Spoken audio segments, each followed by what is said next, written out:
Je vais intervenir à la fois sur le débat d'orientation budgétaire, le compte administratif et le budget 2020. Un petit propos liminaire d'abord, parce que effectivement, ça a été relevé tout à l'heure, nous votons, nous abordons en tout cas ces 3 points simultanément à l'ordre du jour aujourd'hui, en plein mois de juin, parce que naturellement, la crise du coronavirus est passée par là. Toutefois, je trouve que cette situation qui est un peu spéciale, si je puis dire, aborder un budget au milieu de l'année, c'est toujours un peu particulier. Cette situation un peu spéciale, elle souligne quand même une habitude qui a été prise au sein de la mairie d'Asnières depuis déjà des années, ça ne date pas d'hier, et qui consiste souvent à aborder le débat d'orientation budgétaire en février et le budget en mars. Et je commencerai mon intervention par une proposition parce que j'ai toujours trouvé ça relativement aberrant finalement de voter un budget à la fin du mois de mars alors que 3/12 de l'année sont déjà passés. Et je commencerai donc à vous proposer que pour l'année prochaine, nous puissions peut-être, à l'image de beaucoup d'autres communes de la même taille, commencer à aborder le débat d'orientation budgétaire, par exemple en décembre, et éventuellement voter le budget en janvier. C'est ce qui se fait un petit peu partout, c'est ce qui se fait dans un certain nombre d'organismes, d'entreprises. Voilà, le budget, évidemment, il est voté pour l'année à venir, et quand on veut un petit peu anticiper et puis avoir une certaine vision des choses, on essaye de le voter le plus tôt possible. Donc je commencerai par là parce que je trouve que cette crise du coronavirus, quelque part, nous éclaire sur le côté un peu décalé de cette habitude qui consiste à voter systématiquement avec un peu de retard le budget. Sur le DOB, maintenant, le débat d'orientation budgétaire. Je ne serai pas très long parce que sur le DOB, malheureusement, je l'avais déjà indiqué, je n'avais pas pour ma part accès à la plateforme d'élus sur laquelle sont envoyés ces documents. Je ne l'ai pas reçu par courrier. Et je n'avais pas accès à ma messagerie électronique de la mairie, comme je l'ai indiqué déjà depuis de nombreuses semaines à Monsieur Eschiman. Et n'ayant pas pu y avoir accès, je vous avoue que pour ma part, j'ai découvert le débat d'orientation budgétaire uniquement grâce à ma collègue Hélène Ravier, qui elle avait accès à cette plateforme et qui a donc pu hier me le transmettre. Mais toutefois, je considère que les délais légaux notamment qui s'appliquent pour l'envoi et la consultation des documents n'ont pas été respectés. Et c'est la raison pour laquelle nous ne voterons pas pour cette délibération. Nous ne prendrons pas acte que le DOB a été présenté parce que nous considérons qu'il ne l'a pas été convenablement, ce d'autant plus que je vous ai quand même relancé plusieurs fois par mail. Je sais que je peux passer pour peut-être un peu procédurier aujourd'hui, mais ceux qui me connaissent savent que habituellement ce n'est pas le cas. Et qu'en général, j'envoie 3, 4, 5, 6, 7 mails en espérant systématiquement, désespérément avoir une réponse avant que, en désespoir de cause, je soulève la difficulté au conseil municipal. C'est ce que je fais aujourd'hui parce que je n'ai pas pu y avoir accès et c'est, je trouve, un petit peu dommage. Sans polémique, juste une précision, il vous était pas interdit de venir en commission municipale mixte puisque vous y étiez convié, Monsieur Géanin. Mais Monsieur Eschiman, on va pas commencer ce type de débat parce que Monsieur tous les élus quasiment étaient là, vous n'y étiez pas, et donc on a effectivement évoqué le débat d'orientation budgétaire. Monsieur Eschiman, le débat d'orientation budgétaire, il est censé nous être envoyé par courrier ou nous être accessible. J'entends ça, mais donc, il en a été débattu en commission. Il est dommage que quand je vous envoie des mails, j'ai pas de réponse. Ça permettrait d'éviter de polémiquer en conseil municipal. Vous avez des réponses, mais ne vous conviennent pas. C'est autre chose. Non, j'ai pas eu de réponse là-dessus. Vous m'avez jamais répondu. Je vous mets au défi de me trouver un mail de réponse de votre part sur ce point-là. Mais la convocation à la commission, vous l'aviez bien reçue, rassurez-moi. Sans le débat d'orientation budgétaire. Et vous aviez reçu la convocation pour la commission au cours de laquelle on a débattu de l'orientation budgétaire. J'ai reçu une convocation me disant venez débattre en conseil municipal du débat d'orientation budgétaire, mais il n'y avait pas malheureusement de débat joint dans cette convocation. Voilà, donc c'est un petit peu dommage. Je passe, mais je soulève quand même ce point qui pour moi soulève quand même une difficulté. Sur le compte administratif maintenant. J'ai entendu la présentation qui a pu être faite par les différents intervenants. Le compte administratif, pour le rappeler à celles et ceux qui nous écoutent, c'est un petit peu le bilan financier de l'année écoulée.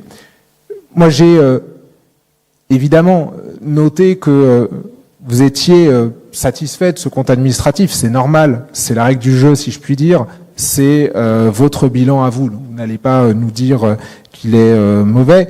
Cependant, j'ai toujours un certain nombre de points qui, pour ma part, m'interpellent. D'abord, sur l'aspect général du budget. Je rappellerai que Asnières demeure manifestement, et malheureusement d'ailleurs, impacté par une dette énorme.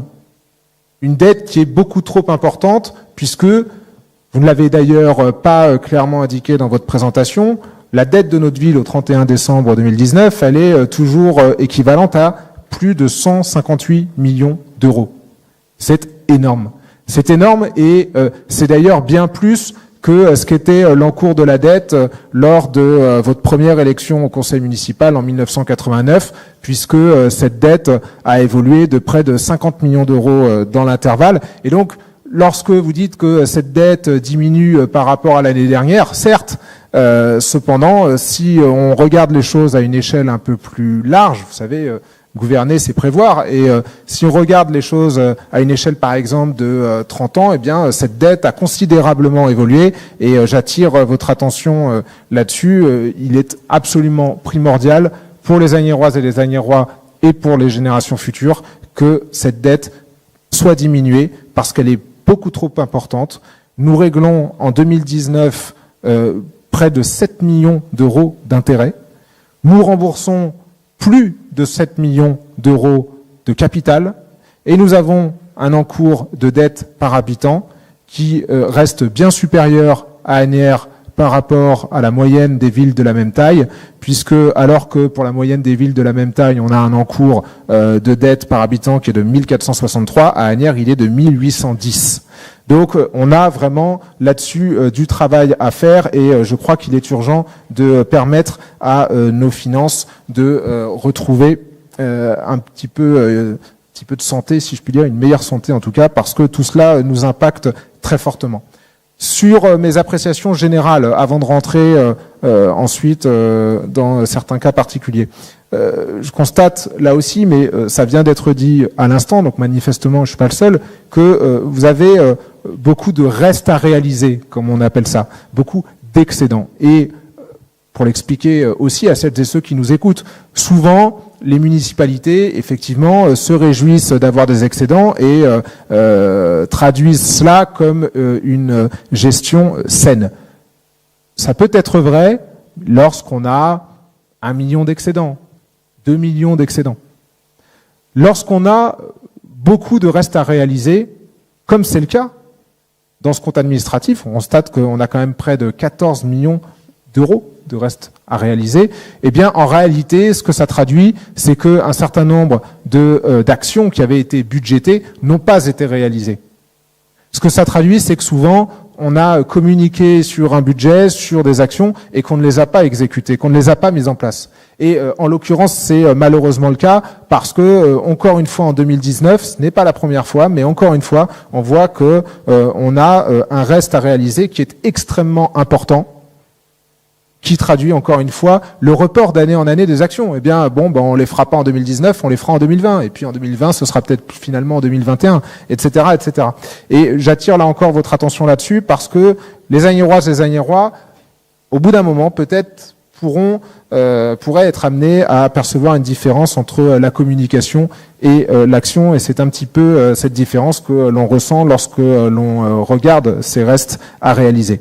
S'agissant maintenant, toujours sur le compte administratif et sur le bilan de l'année dernière, de certains constats particuliers.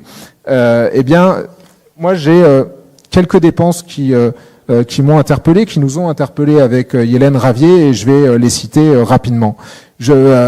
Par exemple, j'ai été interpellé par les honoraires qui, dans cette ville, se sont élevés à 254 000 euros.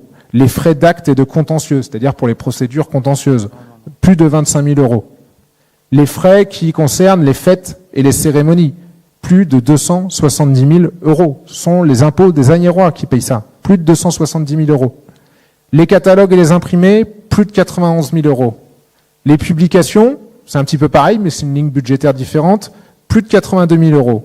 Tout ça, c'est le prix de la communication. Ça fait plus de 170 000 euros au total.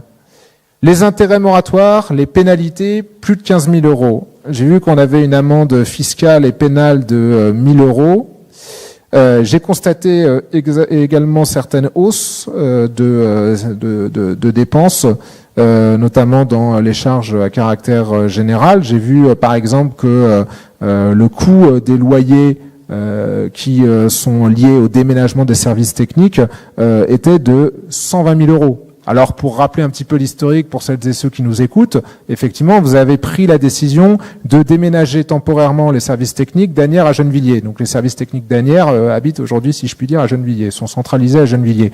Eh bien, on voit aujourd'hui quel a été le coût de cette décision, 120 000 € plus 35 000 € d'ailleurs de charges de copropriété. Prestations informatiques, 150 000 €. Alors, il y a des prestations qui sont normales et que, pour ma part, j'approuve totalement, mais je vous avoue que j'ai été un peu interpellé par le niveau de ces prestations, en tout cas le coût de ces prestations. De la même manière, et j'en terminerai par là sur les dépenses qui nous interpellent un petit peu, j'ai noté que on avait à nouveau une hausse des prestations liées à l'événementiel de 167 000 €, plus 167 000 €, en plus de ce que j'ai déjà dit s'agissant des fêtes et cérémonies. Tout ça s'additionne, ce sont des lignes budgétaires différentes, ce qui me fait dire malheureusement que c'est un petit peu le coût de la communication en période préélectorale, ce que je trouve un peu dommage parce que ce sont les impôts des Asniéroises, des Asniérois, ce sont d'ailleurs nos impôts, ici aussi, à nous qui habitons cette ville, et j'aurais aimé qu'ils soient un peu mieux utilisés. S'agissant maintenant du budget, je ne reprends pas ce que j'ai dit sur le compte administratif. Vous avez compris que, de manière générale, j'ai une inquiétude assez forte encore s'agissant de l'état des finances de notre ville et du niveau de notre dette. S'agissant maintenant des actions qui sont programmées et de l'ambition un peu que vous essayez de passer dans les documents qui nous ont été remis.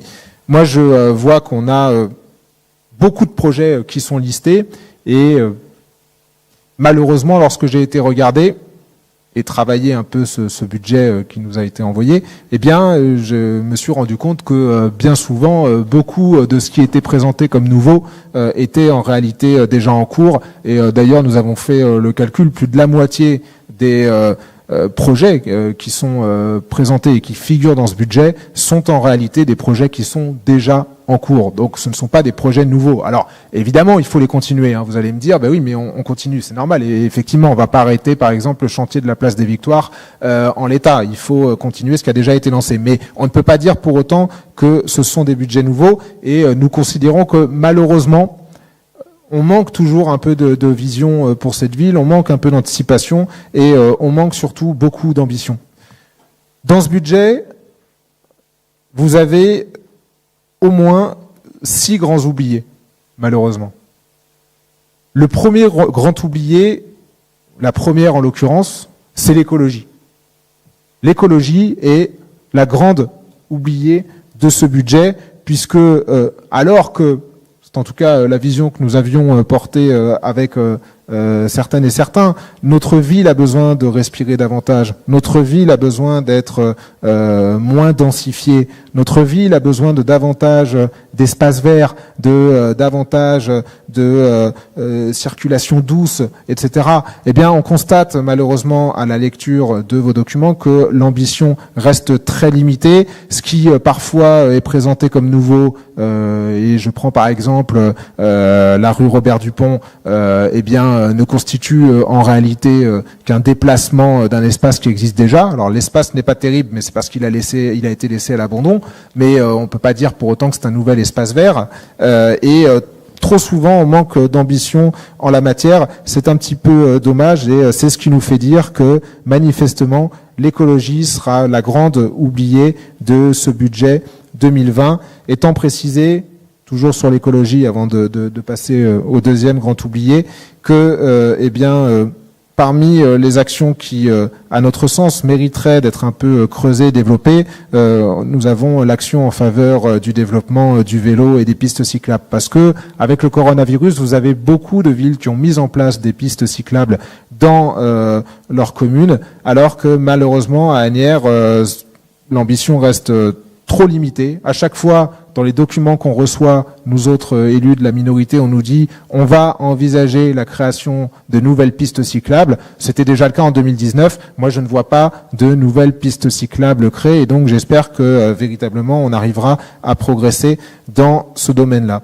Deuxième grand oublié de ce budget 2020, c'est la santé. C'est la santé et ça tombe quand même très mal. On sort à peine, d'ailleurs on n'en est pas encore sorti, d'une pandémie mondiale aux conséquences désastreuses. C'est la grande oubliée, la santé malheureusement, parce que dans votre budget, il faut le savoir, il faut le dire aux Agnérois, eh bien la santé ne va représenter que 2,9% des dépenses réelles de fonctionnement. 2,9% pour la santé, et nous n'aurons que 289 000 € de dépenses d'équipement. Je crains que ce soit insuffisant. J'aimerais que ça ne le soit pas, mais je crains que ça le soit, parce que chacun le dit, et des spécialistes évidemment bien meilleurs que nous le disent. Nous avons une pandémie qui risque de reprendre cet hiver. On ne sait pas de quoi l'avenir est fait et il faut se préparer à cela. J'ai peur que, en l'occurrence, les faibles dépenses et les maigres dépenses prévues dans ce budget 2020 en matière de santé soient insuffisantes. Troisième grand oublié, le social. Alors là, franchement, depuis 3 mois, tout le monde est d'accord, tout parti confondu d'ailleurs, pour dire que cette crise sanitaire va déboucher sur une crise sociale. Tout le monde est d'accord là-dessus, personne ne le conteste. Eh bien, à Asnières, en 2020, Monsieur Chiman, vous prévoyez de baisser la subvention qui est attribuée au CCAS. La baisser de 4% quand même.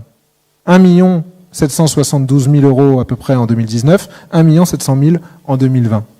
On sait qu'on va avoir une crise sociale, mais à Asnières, on baisse la subvention qui est octroyée au Centre communal d'action sociale, qui, comme son nom l'indique, est la structure référente en la matière, celle qui pilote et engage les dépenses en matière sociale, celle qui aide également nos aînés et pilote un certain nombre d'actions en direction des seniors, celle qui délivre également les aides alimentaires d'urgence. Et en faisant ça, ça a d'ailleurs été dit tout à l'heure, notamment par Laurent Guillard, je crois, eh bien, vous allez en réalité laisser supporter sur les associations qui font un excellent travail la charge que vous ne voulez pas, vous, assumer au niveau de la municipalité, parce que il y aura des besoins, la crise sociale va être énorme, il y aura des besoins énormes, et le social, vous l'avez donc compris, est pour nous l'un des grands oubliés de ce budget, avec cette baisse de la subvention accordée au Centre communal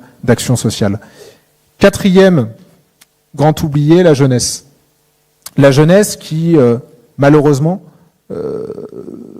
ne va générer que 2,4% des dépenses de fonctionnement. Les jeunes représentent une part importante de notre ville, eh bien, ils n'auront droit qu'à 2,4% des dépenses de fonctionnement, et tout juste prévoit-on 236 000 € de dépenses d'équipement. Eh bien, je vous le dis, là encore, c'est très nettement insuffisant, ce d'autant plus, je me répète peut-être, mais vous savez que c'est de la répétition que naît l'assimilation, donc j'espère que le message passera. La jeunesse représente une part importante de la population de notre ville. Elle mérite mieux, monsieur Eschiman, que ces 2,4%. Cinquième grand oublié, l'économie et l'emploi. Là aussi, je passe un peu plus rapidement, mais 1,1% des dépenses réelles de fonctionnement. L'économie et l'emploi dans cette ville méritent mieux que 1,1% des dépenses réelles de fonctionnement ou 674 000 € de dépenses d'équipement. Tout cela me semble insuffisant. Grand oublié, sixième et dernier de ma liste, la culture. La culture parce que, certes, là pour le coup, on a 2,5 millions d'euros, donc c'est déjà plus important que pour les autres postes que j'ai cités, mais à mon avis, nous pouvons faire plus. Si nous voulons réellement faire d'Asnières une ville où l'on vit, et non pas uniquement une ville où l'on habite, c'est-à-dire une ville dont on fréquente les établissements, les cafés, les lieux culturels, eh bien, il faut soutenir l'offre culturelle, il faut la développer et je crois que en l'état c'est encore insuffisant. Cela manque encore un petit peu d'ambition. J'en terminerai sur mon intervention s'agissant du budget 2020 en vous disant ou en vous partageant en tout cas une inquiétude, puisque j'ai noté ce que vous indiquiez en matière de sécurité, mais ce qu'on lit dans les projets qui nous sont envoyés, c'est que pour l'instant, vous prévoyez surtout de concentrer les recrutements sur les nouveaux opérateurs ou pour des nouveaux opérateurs pour le centre de supervision. Concrètement, j'ai l'impression, en tout cas à la lecture de vos documents, que vous ne prévoyez pas de recruter assez de policiers municipaux pour être sur le terrain, parce que la sécurité, ça n'est pas uniquement des caméras de vidéosurveillance, ce sont aussi des policiers sur le terrain, parce que rien ne remplacera jamais le terrain. Les deux doivent se compléter, mais la caméra ne peut pas remplacer la policière ou le policier. Asnières est sous-dotée. Tout le monde le dit, vous avez y compris d'anciens adjoints à la sécurité de votre précédente municipalité qui le disent. Donc manifestement, je ne suis pas le seul. Et j'ai l'impression que vous ne revenez pas sur cette faiblesse, sur cette dotation en policiers qui est insuffisante, parce que aujourd'hui, eh bien, les postes de policiers municipaux, la police municipale est insuffisamment pourvue. Et donc c'est une inquiétude qui est importante, parce que je pense que dès 2020, il faut augmenter le nombre de postes de policiers municipaux. C'est nécessaire dans cette ville.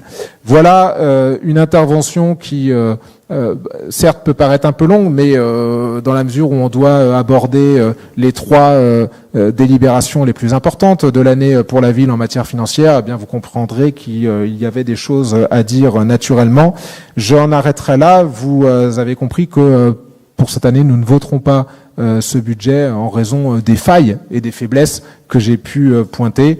Mais je suis à votre disposition pour en discuter, et si vous voulez le faire évoluer, ce sera avec plaisir. On a un certain nombre de propositions que on serait prêt pour notre part à vous faire suivre. Merci.